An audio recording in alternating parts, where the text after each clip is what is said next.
Salut les électrons, alors que vous soyez libre ou pas, vous êtes les bienvenus sur cette chaîne. Aujourd'hui on pète un câble et après on construit un sous-marin. Cool.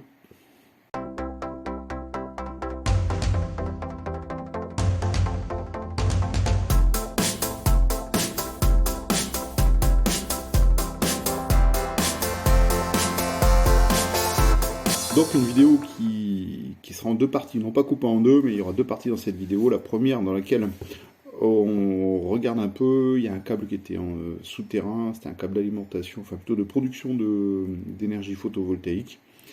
La petite histoire, c'est que on est dans un domaine, le câble fait plus de 80 mètres.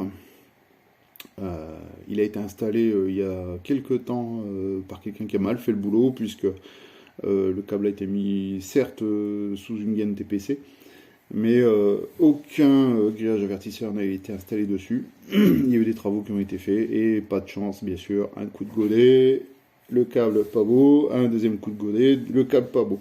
Ça a été réparé de façon de fortune et donc aujourd'hui on est bien ennuyé parce que le câble est en court-circuit, il y a eu de l'eau qui s'est installée entre deux, l'année a été moins sèche que les autres années, donc ça n'a pas été, c'était misère quoi. Donc on va réparer le câble. Déjà on va trouver où sont les défauts, on va les voir, et puis après on va réparer le câble avec un sous-marin. Alors le sous-marin, je vous montrerai un peu ce que c'est pas un sous-marin jaune comme la chanson bien connue, en finalité il sera noir, et je vous montrerai les techniques de réparation. Alors la réparation, comment dire, on a décidé d'une réparation au lieu de remplacer le câble à cause de la longueur et puis le prix de la matière première du cuivre aujourd'hui. La réparation coûtait moins cher et était tout aussi fiable que le remplacement de la longueur complète de câble. Allez, on voit ça.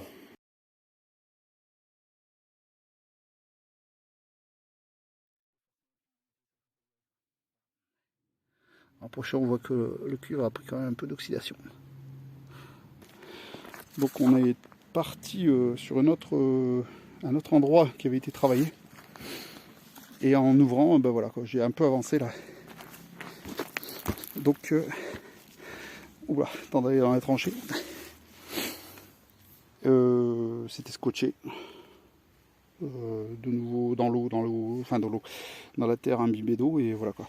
J'ai enlevé le scotch, puis on arrive à une blessure de câble qui est encore bien présente. Et donc on voit que le câble est un peu endommagé.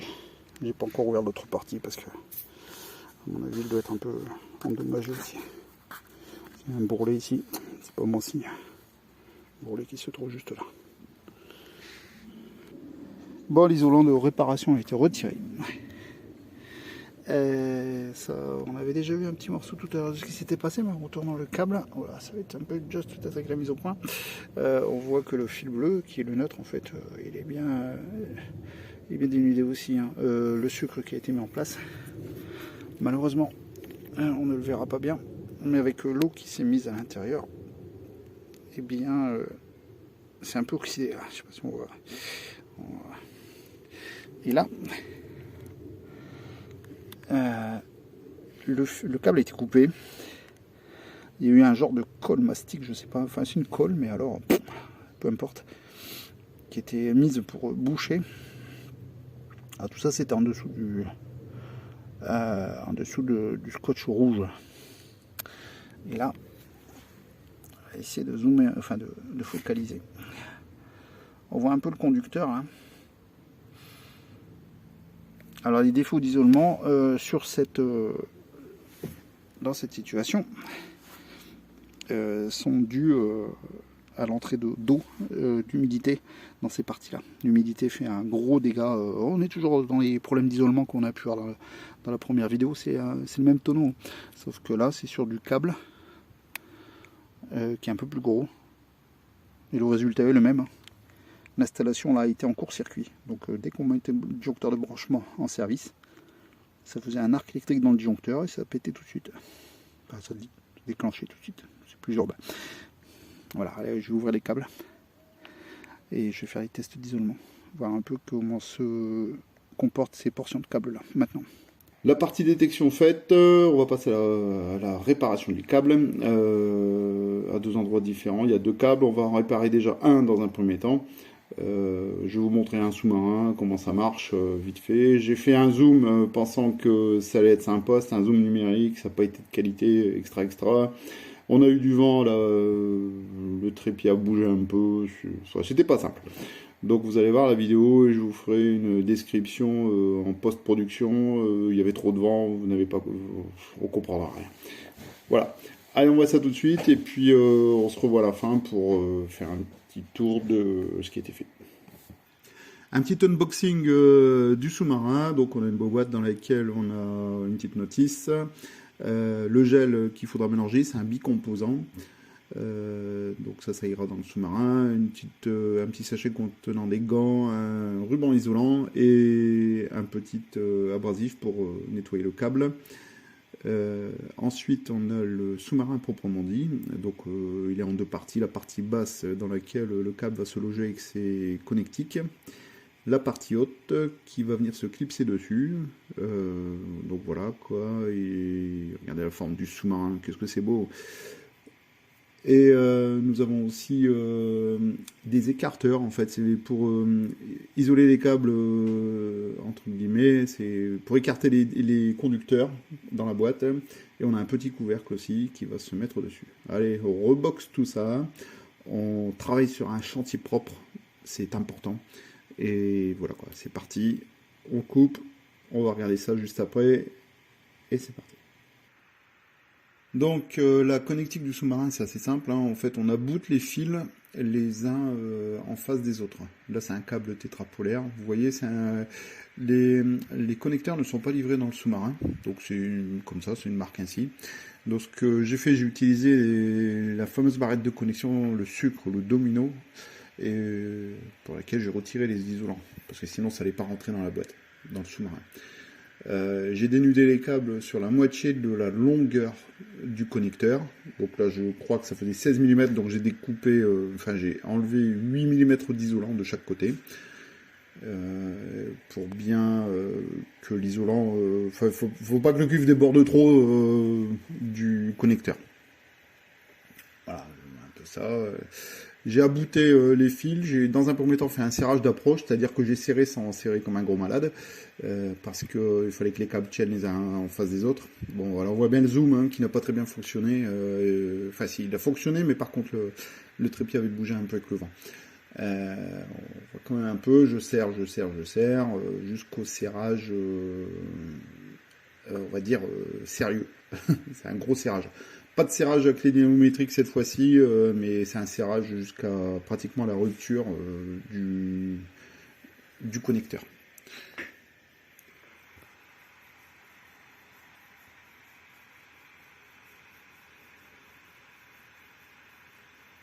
Faut vraiment y aller fort. Hein. Là, on met en place la partie basse du sous-marin pour voir un peu comment ça se passe. Continue le serrage tranquillement, hein, mais sûrement.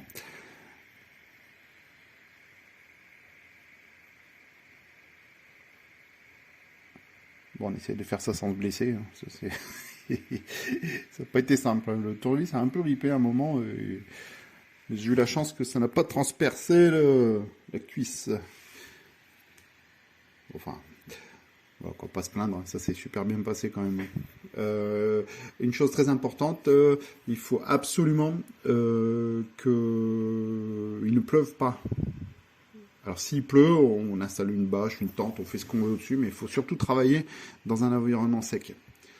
Sinon l'humidité va de nouveau se représenter dans la connectique et on risque à terme d'avoir des problèmes d'isolement de nouveau. Donc le but était quand même de réparer et puis de se dédouaner de ces problèmes d'isolement.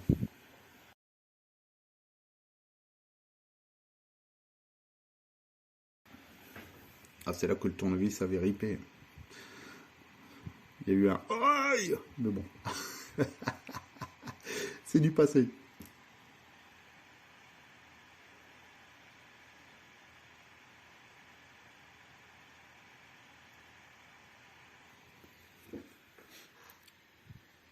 Ouais, la vidéo effectivement était accélérée parce que si on faisait ça en temps réel, il y en avait pour un certain temps. Allez, on serre, on serre, toujours, toujours, encore et encore.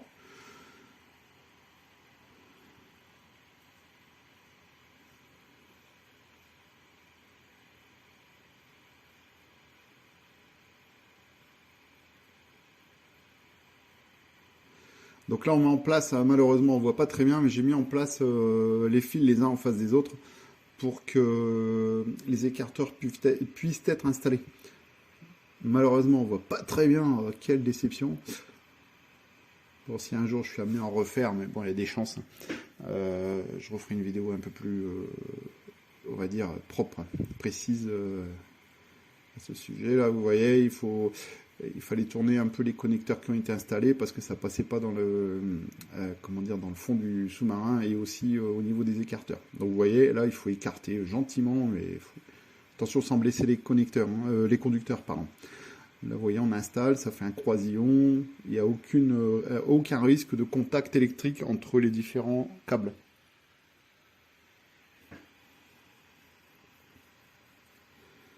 Voilà, c'est prêt. On prépare, on présente le sous-marin, enfin la coque du sous-marin. C'est du bon, c'est du gros, c'est du lourd, c'est du Made in France. Euh, Là maintenant, on va commencer à préparer pour le coulage de la résine. Donc avec le ruban qui est abrasif, on va nettoyer le bord du câble. Vous voyez, vous y allez tranquillement, hein. On nettoie, on enlève les poussières qui traînent dessus. Euh,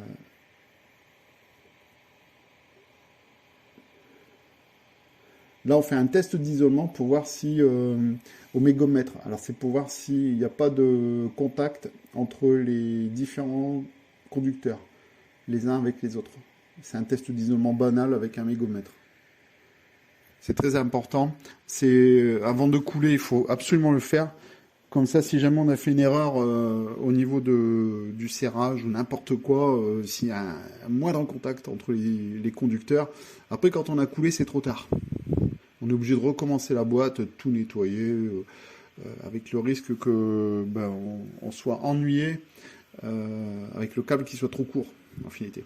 Là, j'ai eu la chance que le câble, en fait, en étant installé n'importe comment, dans la fouille, il serpentinait un peu.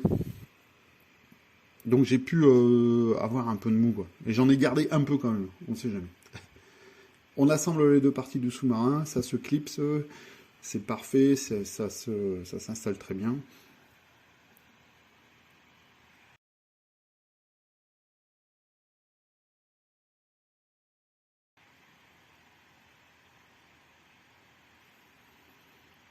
On fait un peu de passe sur le chantier.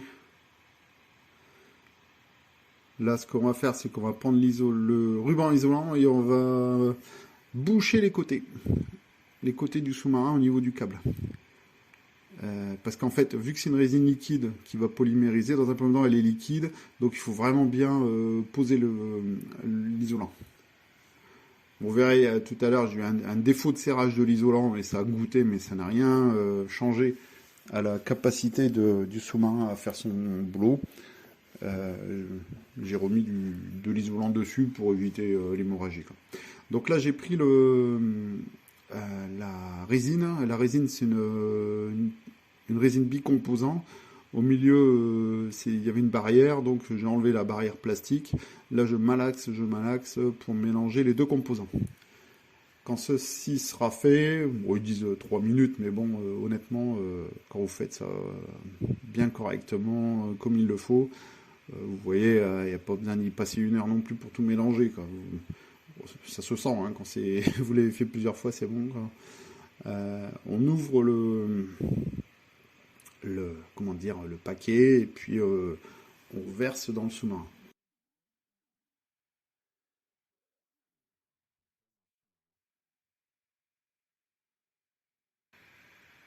Hop. Ah, par contre, c'est dégueulasse. Donc il faut faire attention pour en mettre partout. On met les gants qui sont fournis avec parce que ça aide aussi, hein. C'est de la résine. Dès que ça colle au doigt, j'en ai eu un peu après en nettoyant, ça colle vraiment, quoi. Et ça reste. Bon, on voit le petit pictogramme qui dit que c'est dangereux pour la santé, donc il faut être vraiment très prudent. Très prudent, pardon. On coule, silence, on coule.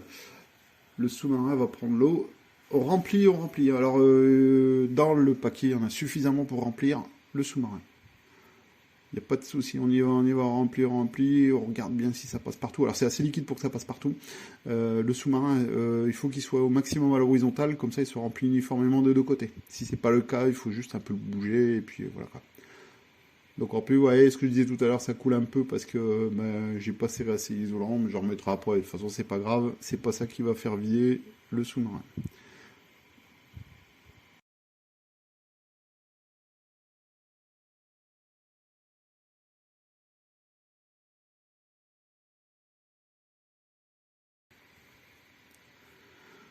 Là, c'est presque terminé.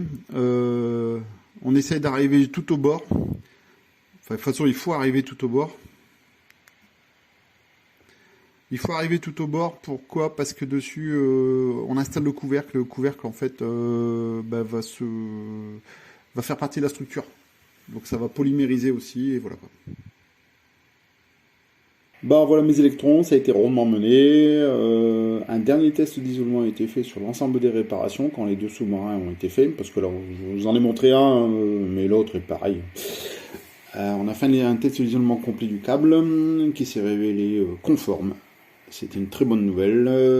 On a rebranché l'installation, on a remis sous tension et ça produit. Donc ça c'est génial. Donc très belle réussite sur cette opération. Alors il faut savoir qu'il est toujours possible de réparer des câbles, sous réserve bien évidemment de réparation et non pas de câbles détruits. Quand le câble est vraiment détruit, le choix est toujours un peu limité. Mais bon, c'est faisable, c'est faisable. C'est une solution qu'il faut savoir penser. Il faut penser qu'elle existe. Voilà, je vous laisse. On se retrouve prochainement pour d'autres aventures ou mésaventures. Et puis voilà, d'ici là, portez-vous bien. Allez, ciao!